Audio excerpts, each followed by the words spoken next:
যারা স্টুডেন্ট আছেন তাদেরকে আমি খুব কি বলবো, আসলে কথা বলার ভাষা হারাই ফেলছি। কথা বলো, নিজে যে কত বড় বোকাচোদা বাইঞ্চোদ স্টুডেন্ট, আমি এখন সেইটা আমার নিজের কাছে মনে আছে। আমি যে কত বড়, আমি কাদের জন্য আন্দোলন করলাম, আমরা এই আন্দোলন কাদের জন্য করলাম, কাদের জন্য আন্দোলন করছি আমরা। আর দেশে কি হচ্ছে এখন, দেশে কি হচ্ছে এগুলা। আমরা আন্দোলন করছি, আমাদের দাবির জন্য আন্দোলন করছি।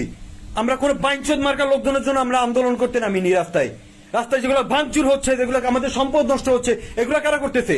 এগুলো তৃতীয় পক্ষের লোকজন করছে। এরা সুবিধাবাদী, এরা সুবিধা নিচ্ছে। আমাদের সাথে আমাদের ছাত্ররা যারা আছে, আমাদের সাথে আমার বন্ধু বান্ধব অন্যান্য যারা আছে, তারা সবাইকে আমি অনুরোধ করতেছি, 2 হাত জোড় অনুরোধ করতেছি, তোমরা যে যেখানে আসো সেইখান থেকে এটা প্রোটেক্ট করো, এটা তোমরা প্রোটেক্ট করো। আমরা এরকম স্বাধীনতা চাইনি, এইরকম স্বাধীনতার গোষ্ঠী মারি আমি। এরকম স্বাধীনতা আমাদের দরকার নেই। কি স্বাধীনতা, আমরা কি স্বাধীনতা করলাম, কি